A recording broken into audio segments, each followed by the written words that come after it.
Welcome to the PEARRM Services YouTube channel. Please be sure to like and subscribe and stay tuned for weekly updates. Welcome to this week's topic, how to get support for the development of your succession plan. 3 ways to get support from executive leaders for succession planning. 1. Share success stories internally and externally that help leaders align to other ways that the current organization or other similar organizations have had success with succession planning. 2, create a plan that is your own.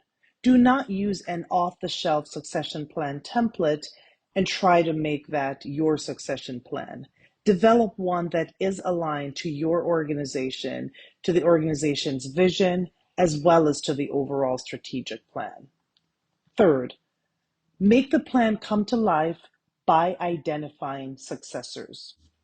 As you assess the leadership capabilities of the leaders in your organization, ensure that you are benchmarking the talent against external talent. Highlight strengths that exist in your team and align on the key roles to prioritize for your succession plan. Whatever information you have available to you, share that within the organization to help to gather buy-in from the leadership team. Also, leverage internal data wherever you have it and ensure that you're highlighting successes and opportunities for upward mobility. It's also important to understand the reasons why some leaders are reluctant to move forward with a succession plan.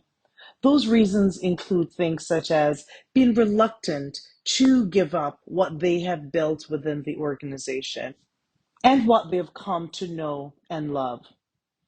Also, sometimes leaders do not slow down to prioritize things such as succession planning because of other business priorities. It's also important to know that some leaders have concerns with the bench strength and the skills gap that exists within the organization. And so HR leaders seeking buy-in can certainly help to bridge those gaps by having resources available to bridge gaps as well as ways to attract new talent to the organization and or develop talent that is already there.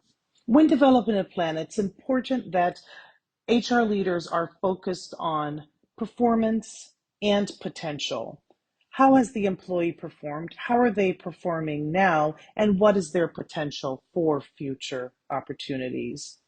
We should also not miss the opportunity to focus on diversity and inclusion and equity, and also ensuring that the organization is removing biases from the process. When developing the plan, if the name is an area of pause, choose a name that is more palatable for the organization.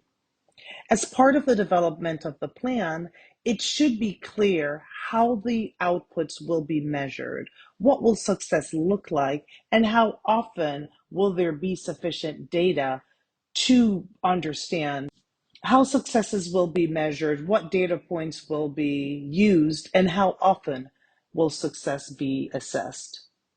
It's also important to identify the leadership development process, and to do so, focus on one individual or one role within the organization to develop a successor for. Leverage data. Wherever data is available within the organization or within the industry, leverage that data as part of the process. And last but certainly not least, ensure that you put a face to the plan. When talking about succession planning, it is tempting to go broad and to go big and to focus on succession planning as a whole, but narrowing it down to a certain individual, a really key role, identifying that successor and developing the plan and adjusting the plan based on that individual will help to make the succession plan come to life. To recap, to get support and buy-in from senior leadership for your succession plan, be sure that you share successes, develop a plan that is specific for your organization, and also ensure that you're narrowing it down and focusing on a particular individual in the organization to develop as a successor. Thank you for listening to this week's topic, and I look forward to connecting with you again next week on the next leadership topic.